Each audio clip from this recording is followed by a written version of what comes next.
Assalamualaikum warahmatullahi wabarakatuh. Waalaikumsalam warahmatullahi wabarakatuh. Bismillahirrahmanirrahim. Alhamdulillahi rabbil alamin. Wassalatu wassalamu ala ashrafil anbiya'i wal mursalin, Sayyidina wa maulana Muhammadin wa ala alihi wa ashabihil mujahidin at-tahirin, amma ba'du. Saudara-saudara kaum muslimin rahimakumullah. Pada pertemuan kali ini kita akan membicarakan riwayat Nabi Adam alaihi salam. Nabi Adam diciptakan oleh Allah dari tanah dan merupakan manusia pertama serta bapa dari seluruh umat manusia. Pada saat Allah hendak menciptakan Nabi Adam, Allah berkata kepada malaikat, "Inni ja'ilun fil ardi khalifah." Aku akan menjadikan seorang khalifah di permukaan bumi. Malaikat dengan nada sedikit protes berkata, "Ataj'alu fiha may yufsidu fiha wa yasfiku ad-dima wa nahnu nusabbihu bihamdik wa nuqaddisu lak." Tuhan, apa perlunya engkau ciptakan seorang khalifah di permukaan bumi? Kelak kalau mereka berkembang biak, kerjanya hanya akan melakukan kerusakan, menumpahkan darah, saling bermusuhan satu sama lain.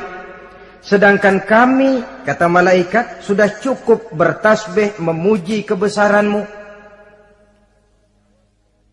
Allah kemudian menjawab, "Inni a'lamu ma la ta'lamun."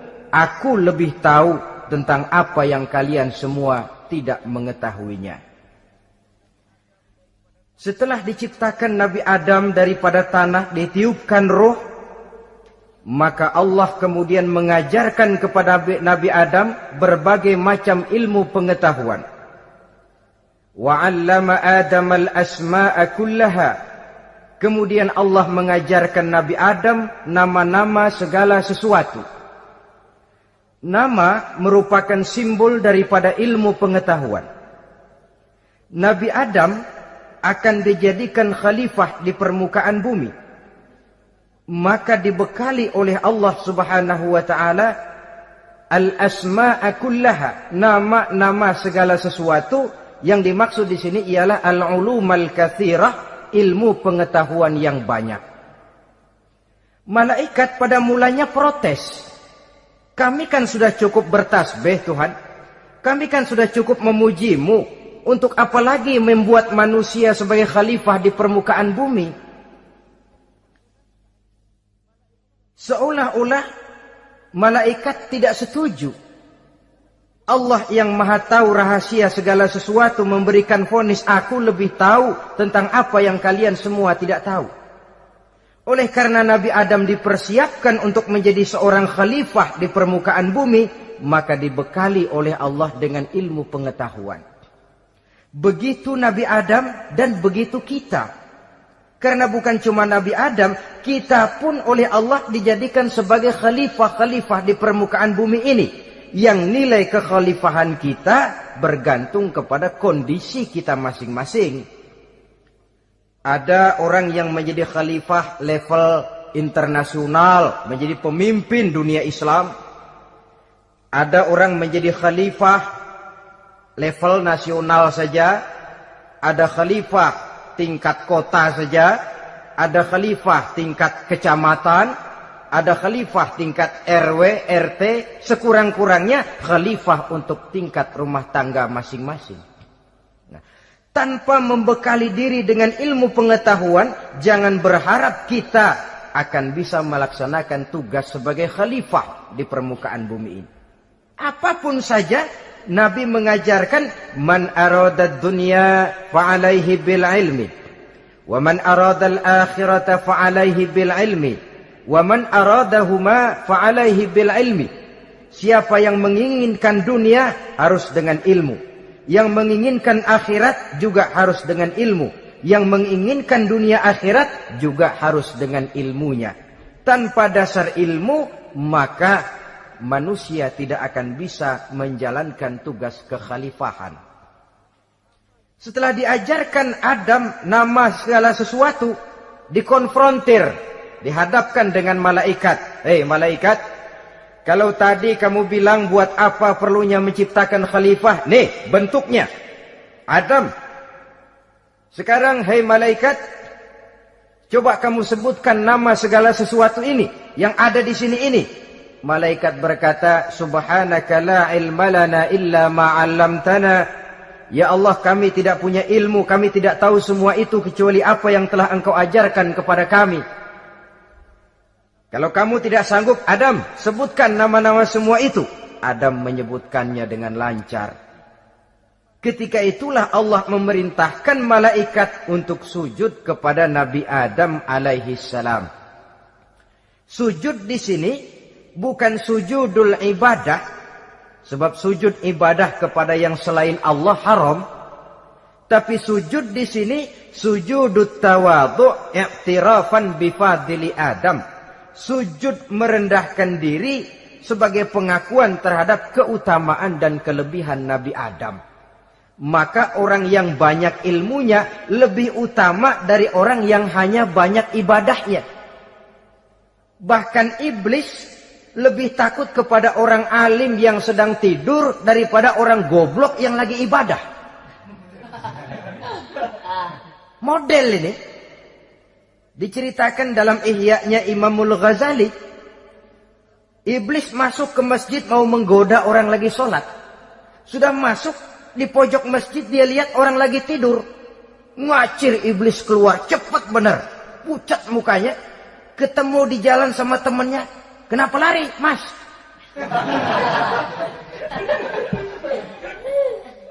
Kata temannya, saya mau goda orang sholat. Lalu tiba-tiba di pojok masjid saya lihat ada orang lagi tidur. Saya takut betul sama itu orang. Lari saya keluar. Loh, sama yang sembahyang sampean nggak takut, kok sama yang tidur takut bagaimana?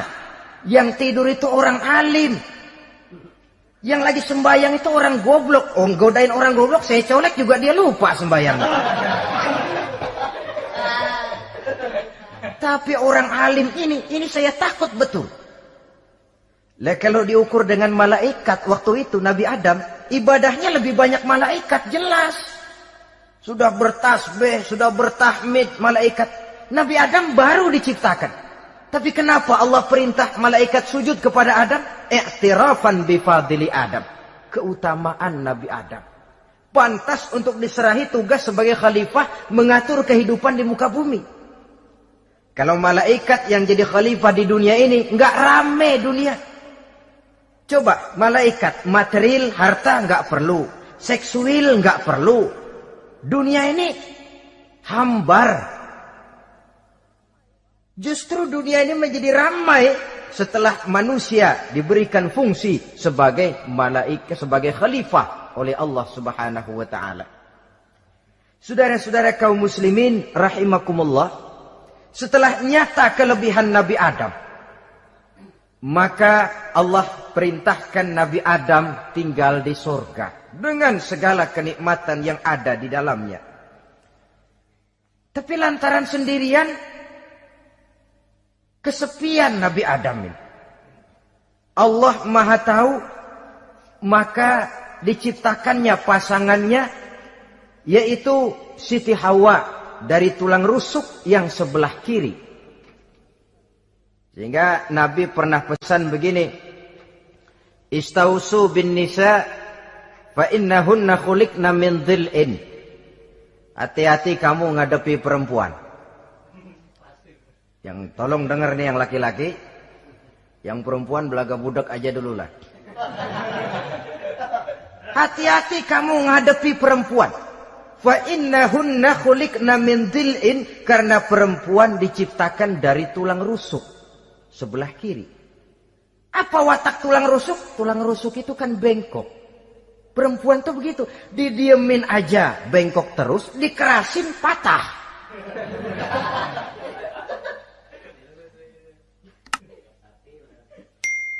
Saudara-saudara, di sini kita ambil satu hikmah bahwa ternyata yang bikin hidup terasa enak karena di sekitar kita banyak orang lain. Bodoh manusia kalau dia merasa bisa hidup sendirian. Tinggal di tengah kampung tapi gayanya gaya orang tidak mau kenal dan tidak mau tahu sama tetangga. Jangankan di dunia, di sorga saja Nabi Adam karena sendiri, kesepian. Apa saudara mau tinggal di Jakarta? Apa saja di Jakarta, sudahlah milik saudara. Hotel Indonesia dikasih saudara, Hotel Borobudur punya saudara, Monas buntel bawa pulang. Semanggi ambil, tapi di Jakarta saudara tinggal sendirian. Kira-kira enak nggak? Ternyata yang bikin hidup terasa nikmat karena di sekitar kita banyak orang lain. Begitulah Allah ciptakan Siti Hawa. Setelah diciptakan Siti Hawa, natur manusiawi. Nabi Adam mau main pegang aja. Kata Allah, hai Adam, jangan kau sentuh sebelum kau bayar maharnya. Maharnya apa ya Allah? Maharnya antusalliya ala Muhammadin sallallahu alaihi wasallam. Maharnya kau bersolawat kepada Nabi Muhammad. Manusianya belum lagi diciptakan tapi namanya sudah ada. Nurnya sudah ada. Bahkan dijadikan mas kawin antara Adam dengan Hawa. Karena itu dalam Islam sebenarnya urusan kawin itu bukan yang sulit. Maka jangan dipersulit. Tapi juga jangan digampang-gampangin.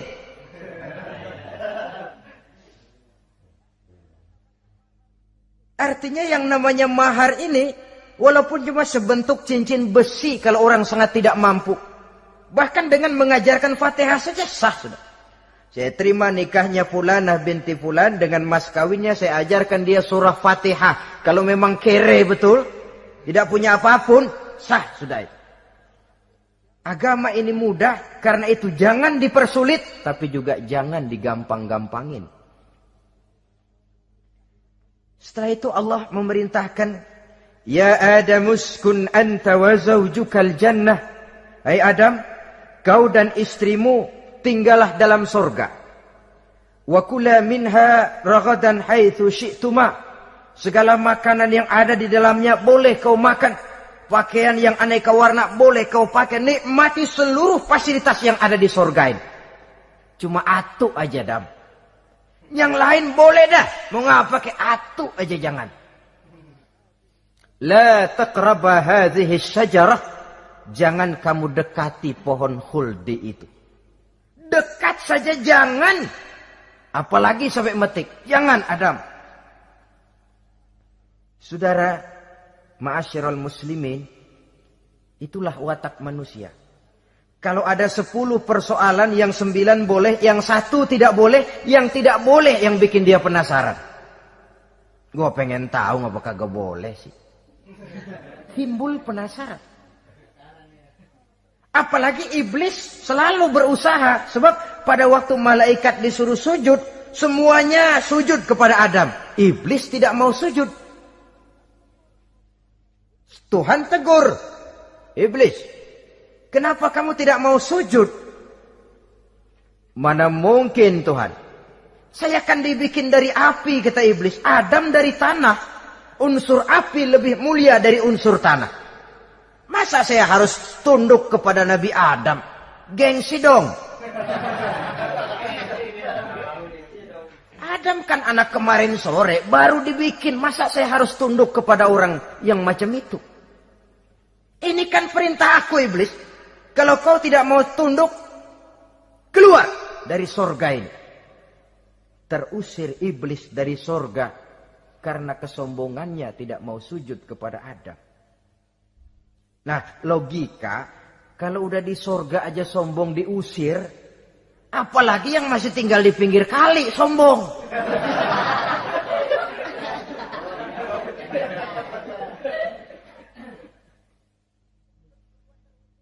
Tapi sejak peristiwa terusirnya itu, iblis bikin proklamasi. Apa proklamasi iblis? Rabbi fanzirni ila yaumi yub'asun. Ya Allah, gara-gara Adam saya diusir dari surga. Saya minta kepadamu ya Allah, beri saya kesempatan sampai hari manusia dibangkitkan. Kata Tuhan, innaka minal munzarin. Oke, silakan. Mau apa iblis? Rabbi bima aghwaytani la uzayyinanna lahum fil ardi wa la ughwiyannahum ajma'in. Ya Tuhan, disebabkan engkau telah menyesatkan aku, akan aku hiasi mereka manusia dengan kejahatan yang ada di muka bumi ini, dan aku akan sesatkan mereka semua. Ini proklamasi iblis. Gara-gara Adam saya terusir dari surga, maka sejak saat ini Adam dan seluruh keturunannya musuh bebuyutan saya. Akan saya lakukan segala macam cara untuk menggelincirkan manusia agar mereka menjadi orang yang engkau murkai ya Allah. Kemudian Allah memberikan jawaban. Dialog ini saudara bisa lihat dalam surah Al-Hijr ayat 40, 41 sampai 44. Kata Allah apa? Inna ibadi laisa laka alaihim sultanun illa man ittaba'aka minal ghawin. Silahkan iblis. Yang lain barangkali bisa kau goda.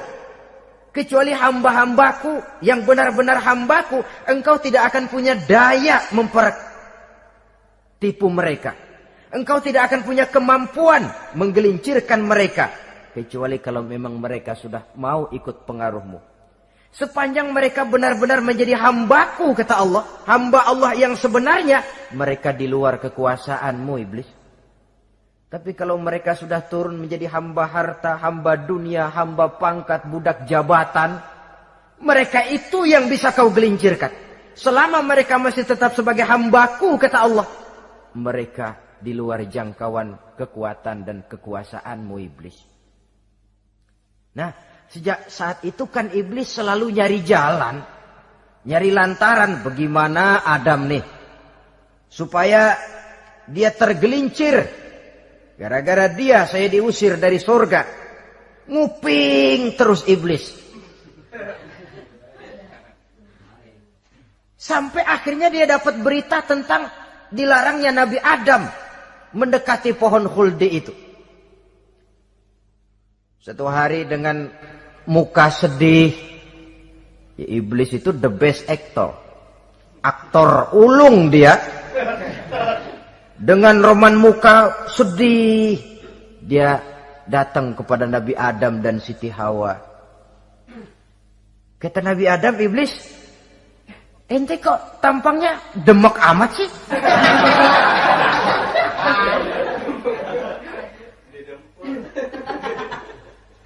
Kenapa begitu sedih? Adam, saya sebenarnya tidak ada yang bikin saya sedih. Cuma saya dapat berita bahwa engkau tidak akan selamanya di dalam surga ini. Wah Adam, kalau engkau bisa tetap tinggal di surga bersama istrimu, alangkah bahagianya saya, kata iblis. Tapi saya dapat kabar ente nggak bakalan lama-lama di surga. Buktinya ente dilarang makan buah khuldi. Khuldun artinya kekal. Kalau kau makan buah itu, kau akan kekal di surga Adam. Tuhan gak pengen, makanya dilarang. Wa qasamahuma inni lakuma laminan nasihin. Untuk memperkuat omongannya, sumpah si iblis. Bener Dam, saya sih ngomong cuma buat kepentingan ente. Saya sayang sama ente. Yang tahu cuma saya dah. Bicaranya seolah-olah untuk kepentingan Nabi Adam. Sebenarnya tujuannya tidak lebih menjerumuskan Nabi Adam. Begitu iblis zaman dulu, zaman Adam. Dan begitu iblis zaman sekarang. Seolah-olah bicaranya untuk kepentingan umat Islam. Tapi sebenarnya tujuannya ngelecehin. Memperdayakan umat Islam. Dia bilang bilang kepada Adam, saya sih cuma ngasih saran Adam, kalau ente pengen selamanya di surga, petik aja tuh buah. Pokoknya beres dah. Itu si Tuhan ngelarang, bohongin doang lo. Supaya kau dan istrimu tidak lama-lama di surga, maka dilarangnya kau memakan buah khuldi itu. Udah, embat saja. Saudara-saudara,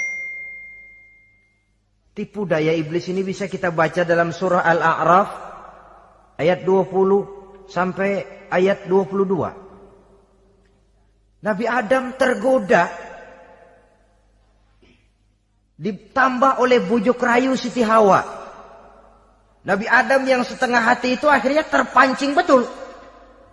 Sebab itu perempuan, walaupun peranannya tidak begitu kelihatan, tapi memang sangat menentukan. Tidak ada seorang suami bisa sukses jadi apapun dia tanpa peran serta istrinya. Karena itu sebagai muslim, kita punya teman hidup dan kita punya lawan hidup. Siapa teman hidup kita? Dalam arti sempit, teman hidup kita, istri. Kalau dia istri tentu suami yang taat kepada Allah dan Rasulnya. Dalam arti luas, teman hidup kita ialah setiap muslim. Setiap orang yang pandangan hidupnya sama dengan kita. Itu teman hidup. Lalu lawan hidup kita siapa?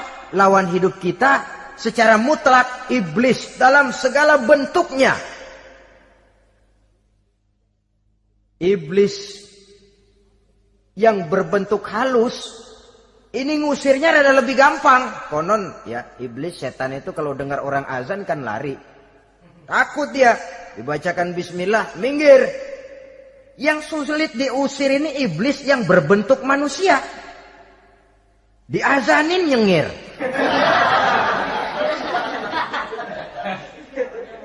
Gawat ini. Saudara-saudara, ini musuh dalam artian mutlak. Sedangkan musuh dalam artian ideologis, setiap orang yang pandangan hidupnya tidak sama dengan kita. Bahasa langsungnya, setiap orang di luar Islam secara ideologis, ya. Adapun secara manusiawi, kita tetap toleransi, saling menghormati, setuju dalam perbedaan pendapat, kembali kepada prinsip lakum dinukum. Kewajiban saling menghormati sesama manusia, tapi secara ideologis tidak ada kompromi.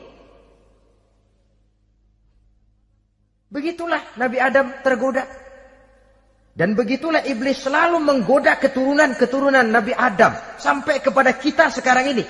Tiap kali kita hendak melakukan berbagai kebaikan, iblis ini mulai bisik, kasa, kusuk, kesek. Saudara tadi dari rumah mau berangkat niat dengerin ceramah macam ini. Apa dikira iblis enggak? Wah, gatal iblis. Kata iblis, alah jangan bertingkah lah dengerin ceramah. Ceramah mah urusan 70 ke atas. Ente masih muda. Berjuang kita. Jihad, bismillah. Tidak, saya mau dengar ceramah. Berangkat kita ke tempat ini.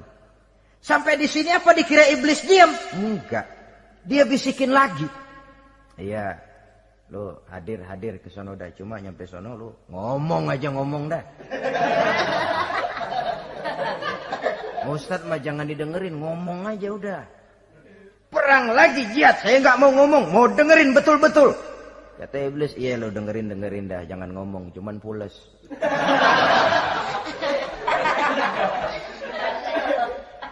Segala macam cara dilakukan oleh iblis untuk menggelincirkan manusia. Ketika Nabi Adam mengambil buah khuldi itu, datanglah murka Allah.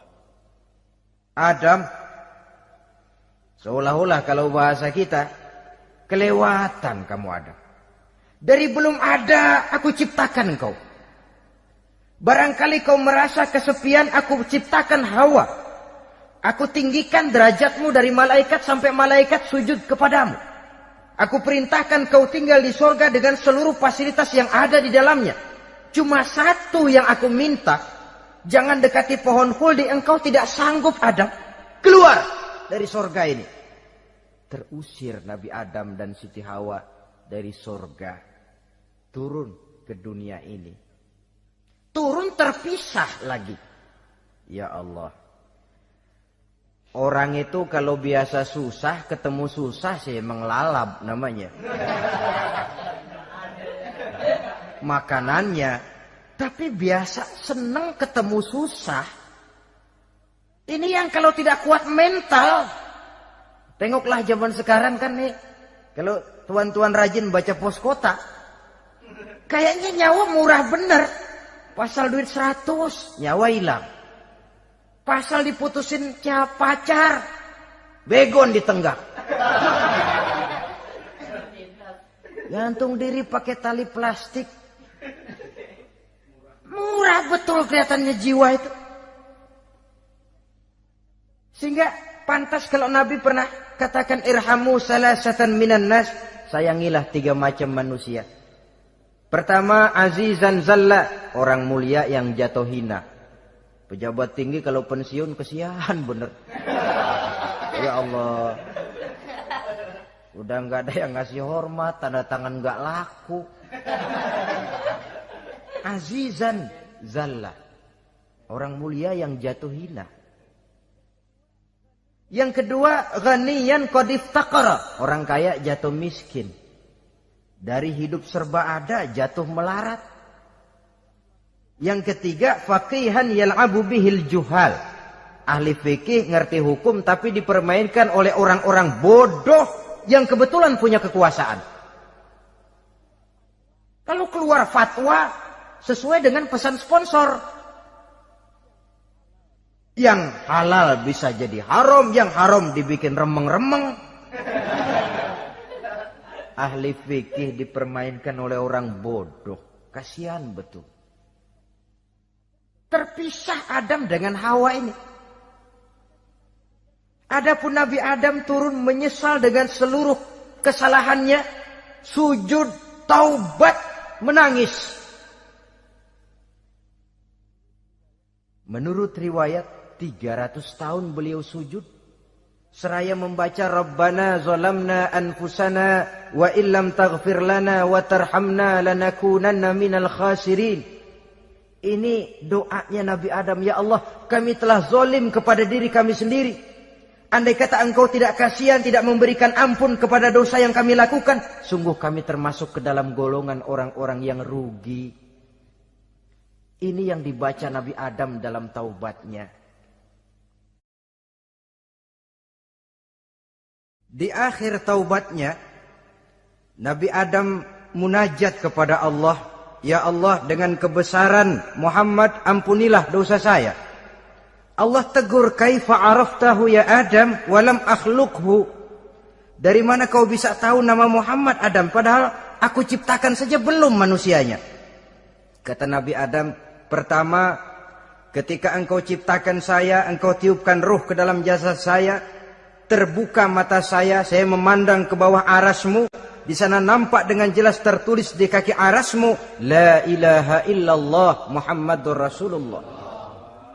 Taulah saya bahwa Muhammad ini orang yang paling dekat dengan engkau ya Allah. Sampai namanya bergandengan dengan namamu di kaki arasmu. Yang kedua, ketika saya hendak menyentuh Hawa, kau juga yang mengatakan jangan kau bayar maharnya sebelum kau bersolawat kepada beliau. Saudara hadirin yang saya hormati, Nabi Adam diterima taubatnya oleh Allah. Kemudian dipertemukan kembali dengan Siti Hawa setelah sekian lama berpisah. Pertemuan itu terjadi di satu dataran luas, di satu padang yang luas, yang sampai sekarang dinamakan dengan Padang Arafat. Tempat para ibadah haji melakukan wukuf, yaitu puncak pelaksanaan ibadah haji. Dan pertemuan itu sendiri terjadi di atas sebuah bukit kecil yang diabadikan dengan nama Jabal Rahmah di kawasan Arafat itu. Di atas Jabal Rahmah itu ada satu monumen kecil untuk mengabadikan pertemuan Nabi Adam dengan Siti Hawa. Lalu tinggallah keduanya di permukaan bumi ini. Oleh Allah diberikan karunia keturunan yang banyak. Dan tiap kali lahir kembar. Kembarnya laki perempuan, laki perempuan, laki perempuan. Dari sinilah berkembang biak manusia. Di mana di zaman Nabi Adam perkawinannya silang. Karena tentu tidak ada manusia lain. Perkawinan silang itu artinya, kalau si A dan B, A ini laki, B perempuan, kemudian lahir kembar kedua antara C dengan D, maka begitulah yang A dikawinkan dengan D, yang C dikawinkan dengan B. Perkawinan silang. Tidak boleh perkawinan yang kembar sama waktu dilahirkan. Nah, di antara putra-putra Nabi Adam yang kemudian juga membuat sejarah, yaitu Habil dan Qabil. Habil, saudara kembarnya namanya Labuda, perempuan. Qabil, saudara perempuannya Iklimah. Menurut hukum perkawinan waktu itu harus silang. Habil harus kawin dengan Iklimah dan Qabil harus kawin dengan Labuda. Tapi Qabil protes. Dia kepengen kawin dengan saudara kembarnya sendiri. Dalam arti yang sama-sama dilahirkan dengan dia, yaitu Iklimah. Kenapa? Karena kebetulan rupa Iklimah ini lebih cantik daripada Labuda. Protes kepada ayahandanya Nabi Adam. Abah, saya tidak terima, saya harus kawin dengan Iklimah. Tidak Qabil, kamu harus kawin dengan Labuda. Enggak mau. Kenapa dengan Labuda? Kurang kece.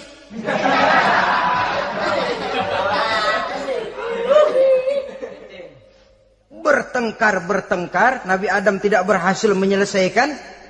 Lalu diserahkan saja kepada Allah. Kata Allah begini saja, bikin korban. Kamu berdua, Habil, Qabil.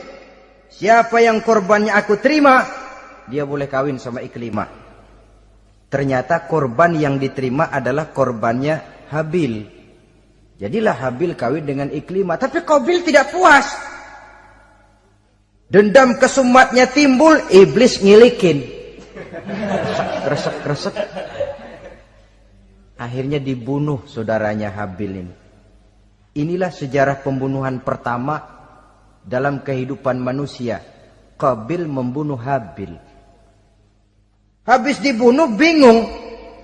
Bagaimana naroknya ini mayat? Allah lalu memberikan petunjuk. Dalam Al-Maidah ayat 31 itu dijelaskan. Ada burung gagak berantem sama burung. Yang satu mati. Nah, oleh yang masih hidup, tanah ini dicakar-cakar sama kakinya dan sama paruhnya. Sehingga berbentuk lubang, bangkai saudaranya itu dimasukin ke lubang itu lalu diuruk lagi pakai tanah oleh cakar kakinya dan paruhnya itu. Sehingga Qabil, cara ini bisa. Itulah sejarah penguburan pertama dalam perkembangan manusia. Oleh karena itu, Nabi memberikan penjelasan, man sanna sunnatan hasanatan falahu ajruha wa ajru man amila biha wa fi riwayatin wa ajru man tabi'aha. Siapa orang yang melakukan satu kebajikan, dia akan mendapat pahala dan pahala dari orang-orang yang mengikuti kebaikannya.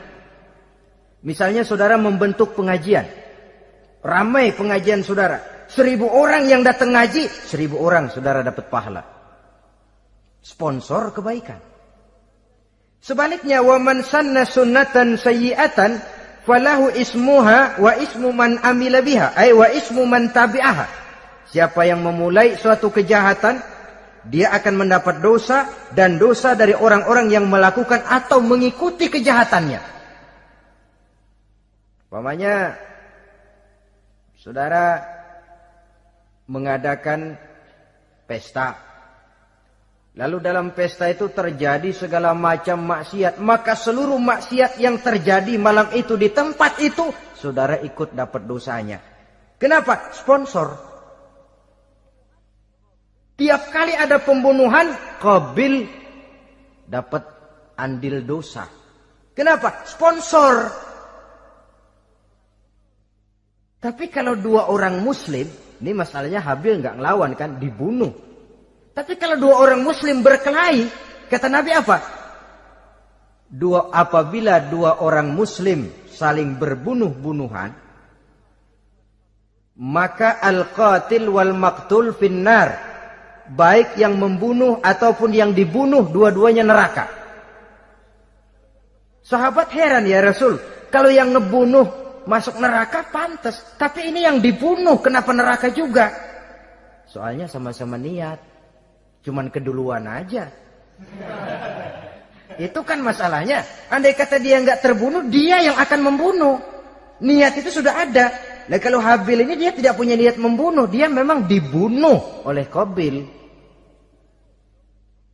Saudara-saudara kaum muslimin rahimakumullah. Lalu dari situlah berkembang biak keturunan Nabi Adam alaihi salam. Sehingga dengan demikian bisa kita katakan sebagai satu konklusi. Pertama, bahwa manusia adalah makhluk Allah yang menempati kedudukan tertinggi. Dan berasal dari Nabi Adam sebagai manusia pertama. Dengan malaikat sekalipun, manusia sebenarnya lebih tinggi. Kapan? Kalau dia tetap benar-benar sebagai hamba Allah yang membekali diri dengan ilmu pengetahuan. Laqad khalaqnal insana fi ahsani taqwim.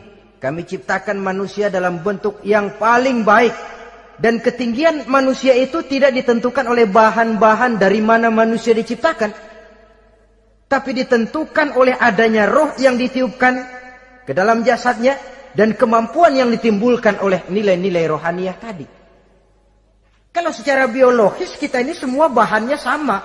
Dari saripati mak tanah yang menghasilkan buah yang dimakan oleh mak bapak kita, membentuk hormon, menghasilkan sperma, terjadi kerjasama yang baik antara ibu dan bapak, sehingga kemudian melahirkan kita ke alam dunia ini. Secara biologis bahan kita sama. Dan tidak itu yang menentukan ketinggian manusia. Walaupun keturunan juga mempengaruhi. Sebab sekarang ada istilah ramai orang bicara bayi tabung. Dan majelis ulama sudah memberikan fatwa kalau spermanya itu berasal dari sang bapak, tidak jadi masalah. Tapi kalau dari orang lain, haram. Yang lebih celaka lagi di negara maju, tidak lewat proses alam rahim. Jadi dalam satu tabung yang diberikan suhu yang mirip dalam kandungan, di situ dipertemukan antara sperma, air mani laki-laki, dengan ovum, air mani perempuan.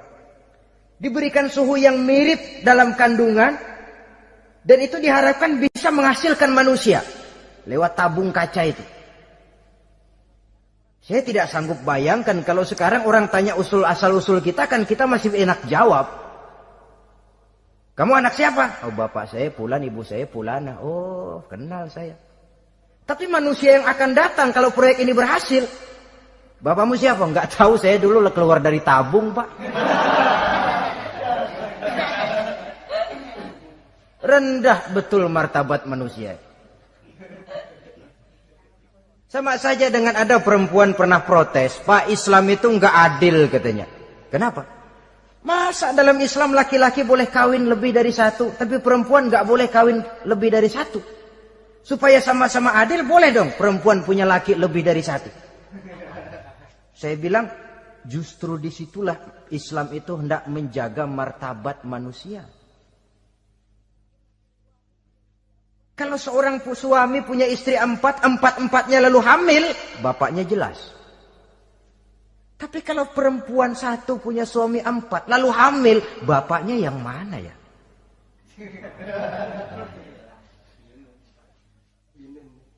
Rendah martabat manusia.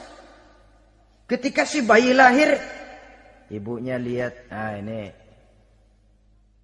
jidatnya kayak si A ini. Sudah, ini anakmu saja nih, jidatnya jidat kamu. Kata, antar dulu jidat saya, tapi kuping B ini nggak mau saya. Terkatung-katung si anak tanpa tahu kemana dia mesti manggil bapak. Ibu daftarin anak ke sekolah, Pak Guru tanya lagi, ini bin siapa, Bu? Bingung lah, udah tulis, Bu, bin rame-rame.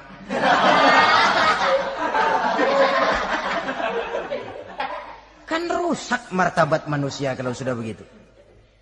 Justru Islam ini menjaga ketinggian martabat manusia. Jadi manusia itu fi ahsani takwim. Kapan? Kalau dia bisa menjaga kehambaannya di hadapan Allah dengan melaksanakan fungsi sebagai khalifah di permukaan bumi.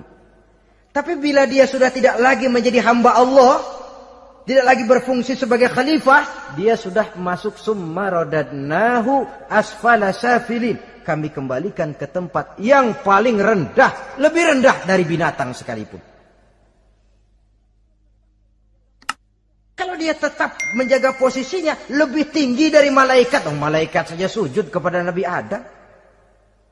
Apalagi kepada makhluk-makhluk yang lain manusia ini. Tapi kalau dia tidak pandai, lebih rendah daripada binatang. Inilah uniknya makhluk bernama manusia. Dengan posisinya dia bisa menjadi lebih tinggi dari malaikat. Tapi juga dia bisa meluncur lebih rendah daripada binatang. Untuk menjaga itulah diperlukan agama dalam kehidupan kita sekarang ini. Bukan cuma sebagai lipstick, tapi sebagai pedoman, sebagai way of life. Yang akan mewarnai cara kita berpikir, state of mind, rule of thinking. Cara kita memandang kehidupan ini. Diwarnai oleh nilai-nilai agama. Dengan demikian, maka manusia bukan keturunan kera. So, ada satu teori namanya teori evolusi yang disampaikan buat pertama kali oleh Charles Darwin. Dia mengemukakan teori bahwa perkembangan kehidupan sesungguhnya di dunia ini menunjukkan mata rantai yang utama melalui apa yang dia namakan seleksi alamiah. Mula-mula dari ikan, melalui seleksi ke amfibi. Dari amfibi ke reptil, dari reptil ke mamalia. Dari mamalia ke mamalia kecil. Dari mamalia kecil ke primat. Dari primat ke monyet. Dari monyet menjadi Homo erectus. Ini teori Darwin. Tapi dia tidak jelas-jelas mengatakan bahwa manusia keturunan monyet. Hanya seketurunan. Seketurunan kan tidak berarti keturunan. Begini saja. Toyota Kijang sama Toyota Corolla itu seketurunan. Tapi Corolla dengan Kijang kan lain. Cuma seketurunan. Dalam arti sumbernya sama. Makhluk yang tidak tahan seleksi alam oleh udara yang sangat dingin, perkembangan cuaca yang sangat panas, gempa bumi dan sebagainya, seleksi alam dia namakan, hilang, musnah dari peredaran. Seperti ada binatang raksasa itu, dinosaurus, sekarang kan cuma tinggal dongeng saja, tinggal nama atau kerangka. Itu oleh seleksi alam dia nggak lulus, hilang. Yang bertahan, yang lulus seleksi alam. Manusia walaupun kecil yang lulus seleksi alam ini. Biar dihantam gempa bumi, angin topan, tetap aja ngejedok. Nah, teori Darwin ini, teori evolusi ini didukung dan dibuktikan oleh peninggalan fosil atau binatang dan tumbuhan yang hidup dan mati selama perkembangannya. Dari bentuk organik pertama hingga pendahulu terdekat daripada manusia. Tapi ada satu kelemahan dari pokok daripada teori evolusi ini. Pertama, garis perkembangan dari Homo erectus, yakni manusia jalan tegak, semacam gorilawi itu, sampai kepada manusia mutaakhir masih belum menentu. Artinya, okelah, kalau manusia seketurunan dengan kera, batas antara manusia yang wujud sekarang dengan manusia purba itu apa? Yang menjadi penghubung. Monyet tidak mungkin. Ini dianggap mata rantai yang hilang. Missing link namanya dalam istilah ilmiahnya. Dan ini masih dicari sampai sekarang. Kalau pendahulu terdekat manusia mutaakhir ini manusia purba. Katakan Homo erectus, manusia jalan tegak. Lalu generasi sudah itu sebelum berbentuk manusia apa? Ternyata sampai sekarang masih ada missing link. Mata rantai yang hilang. Lalu yang kedua, teori evolusi berhenti kepada manusia mutaakhir. Kalau memang kita manusia sekarang ini hasil evolusi, tentu kita akan terus berevolusi lagi. Dan akan jadi apa kita nanti? Ternyata sudah ribuan tahun manusia tetap manusia begini-begini aja. Tidak berevolusi kita ini. Apa lalu matanya jadi cuma satu di tengah? Hasil evolusi? Kan tidak. Tidak berevolusi. Jadi kembali kepada Quran, manusia pertama adalah Nabi Adam. Dan manusia-manusia berikutnya keturunan daripada Nabi Adam. Dan bukan hasil evolusi daripada monyet. Juga tidak akan berevolusi kemana-mana. Kalau demikian benarkah teori evolusi? Untuk mengatakan mutlak benar, bukan wewenang kita. Untuk mengatakan salah total, juga kebenaran ilmu adalah relatif sebagai relatifnya daya pikir manusia. Di samping dia harus membuktikan kebenarannya, maka kebenaran ilmiah adalah kebenaran yang relatif dan temporer. Contoh kecil saja. Dulu orang berteori bahwa bagian yang terkecil dari suatu benda namanya molekul. Kan begitu? Molekul ini nggak bisa dibagi-bagi. Bagian yang paling kecil dari suatu benda namanya molekul. Ilmu terus berkembang. Ternyata molekul sebenarnya terdiri daripada atom. Atom itulah bagian terkecil dari suatu benda yang nggak bisa dibagi-bagi lagi. Nah, berubah sudah teori pertama. Tidak jadi molekul sekarang, atom.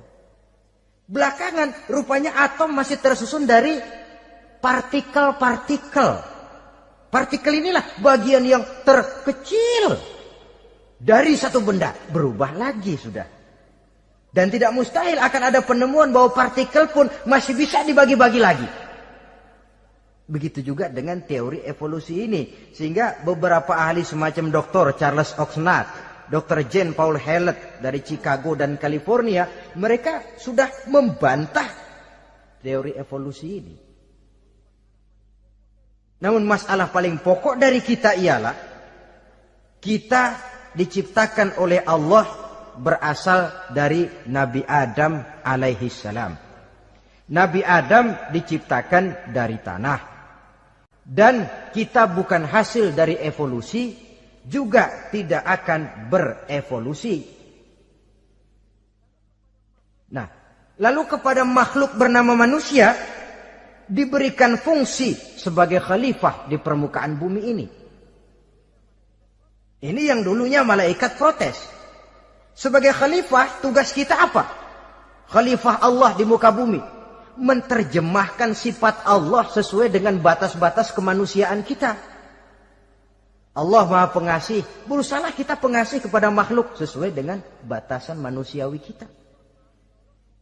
Allah Maha Menolong, ringan tanganlah kita menolong orang yang memerlukan sesuai dengan batas kemampuan kita. Fungsi khalifah. Untuk bisa berfungsi sebagai khalifah secara baik, kita harus mempunyai modal yang dinamakan ilmu pengetahuan. Dan Islam sangat menggalakkan itu.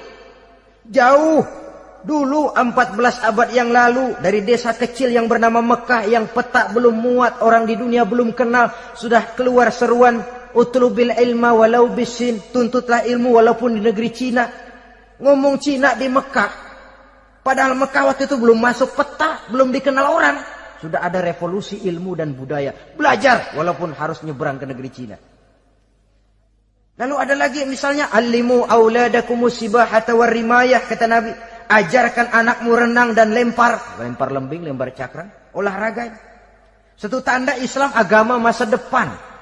14 abad yang lalu di Saudi Arabia, Nabi mengajarkan ajari anakmu berenang. Kalau Islam agama untuk orang Arab saja, mau berenang di pasir. Tapi wawasan pandangannya luas. Bahwa Arab sebagian besar memang Islam, betul. Tapi Islam bukannya Arab, itu juga jelas. Sepanjang kita masih menjadi khalifah Allah, maka sepanjang itu kita fi ahsani taqwim. Nah, sebagai khalifah Allah kita bertugas membudidayakan alam ini. Kita kadang-kadang terlalu. Ada ayat, wa ma min dabatin fil ardi illa 'alallahi rizquha. Semua yang melata di muka bumi dijamin rezekinya oleh Allah. Ayat itu betul. hak karena datang dari Allah. Bahwa rezeki disediakan di muka bumi, memang. Tapi rezeki itu tidak turun begitu saja laksana jatuhnya embun di waktu pagi. Kita harus berusaha. Dan usaha manusia mencari rezeki lain dengan ayam. Kalau ayam dari tahun atu. Nyari rezekinya tuh modalnya cuma ceker patok. Coba. Dari tahun 1 ayam, asal punya ceker, punya patok, sudah dapat rezeki dia. Nggak perlu masuk TK, SD, SMP. Tapi manusia cari rezeki, apalagi zaman sekarang. Persaingan hidup tajam, lapangan kerja sulit, tensi ekonomi tinggi. Masuk sekolah urusan, tamat sekolah urusan. Kadang-kadang dilema juga. Masuk perguruan tinggi negeri sulitnya setengah mati kayak onta masuk ke lubang jarum.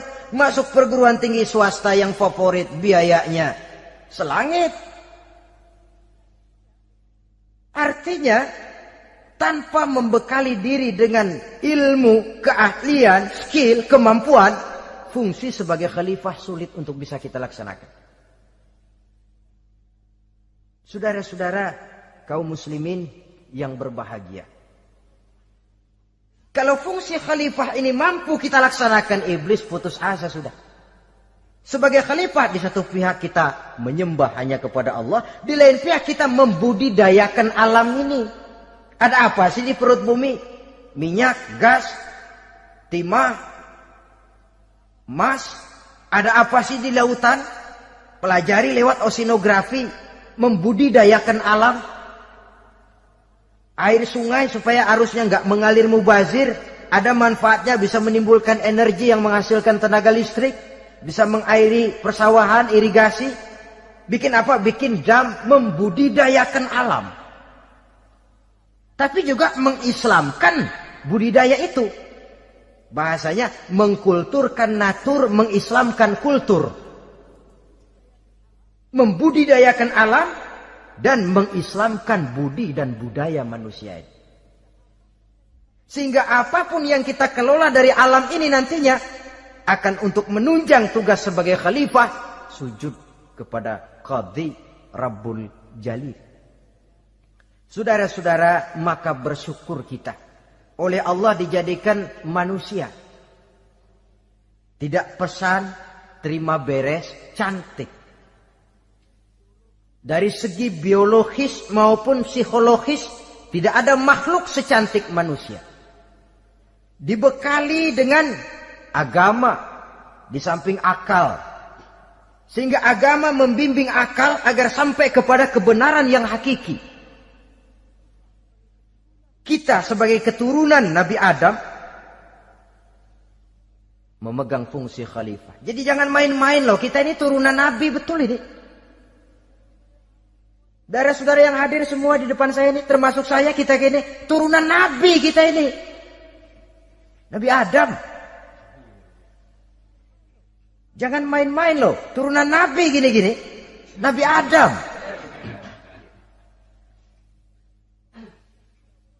Sayang kalau posisi yang tinggi kita tidak melaksanakan fungsi yang tinggi. Sayang betul. Sebab itu manusia harus adil kepada dirinya. Dalam arti menjaga diri dari sesuatu yang bisa menghancurkan ketinggiannya dalam pandangan Allah. Jadi kalau kita sudah lemparkan diri ke meja judi, hanyutkan diri ke tempat mabuk, hancurkan diri di tempat maksiat, itu sudah tidak adil kepada diri sendiri. Tidak bisa menjaga ketinggian yang diberikan Allah kepada kita. Dikasih baju bersih, dicemplungin di comberan, diinjek-injek lagi. Kita ini diciptakan fi ahsani taqwim. Masa mau turun berbuat seperti binatang, itu makhluk rendah? Masa mau mengikuti tipu dayanya iblis, dia sudah proklamasikan bahwa itu musuh bebuyutan kita? Innahu lakum aduwwum mubin. Setan musuhmu yang jelas dalam segala bentuknya. Saudara-saudara, nah, untuk berfungsi sebagai khalifah ini sekali lagi, bekali diri dengan ilmu pengetahuan. Dan ilmu itu di zaman kita sekarang tentu kalau Nabi Adam diajari langsung oleh Allah, wa 'allama Adam al-asma'a kullaha. Lah kalau kita mau nunggu Tuhan ngajarin, geblek terus. Ya tidak mustahil Allah memberikan ilmu yang disebut ilmu laduni ya. Transfer. Langsung Allah memberikan kepada seorang hamba, membukakan pintu hatinya. Tapi bukan potongan kayak kita yang dapat ilmu laduni macam begitu. Satu contoh, menurut ceritanya, Hadratus Syekh Kiai Hasyim Asy'ari itu kan ngaji beliau kepada Kiai Khalil Bangkalan, Madura. Kiai Khalil ini wali. 2 tahun berguru di sana, nggak diajarin apa-apa. Cuma kalau pagi nyari rumput. Tiap hari 2 tahun akhirnya Hadratus Syekh bilang, Kiai, saya kapan diajarin? Sudah Hasyim, kau pulang saja. Insya Allah kau alim. Itu aja pulang jadi orang alim. Ya di samping terus beliau belajar ke Mekah. Kita harus melalui proses belajar. Ini untuk menunjang tugas kekhalifahan kita. Sebagai hamba Allah dan sebagai khalifah Allah di permukaan bumi. Sehingga 2 tugas ini bisa kita laksanakan dengan sebaik-baiknya. Menjaga martabat manusia sebagai makhluk yang mulia dan keturunan dari Nabi Adam alaihissalam. Saudara-saudara, ini sajalah pembicaraan kita kali ini. Terima kasih banyak atas segala perhatian. Mohon maaf atas segala kekurangan. Usikum wa nafsi bitaqwallah. Aqulu qauli hadza. Wassalamualaikum warahmatullahi wabarakatuh.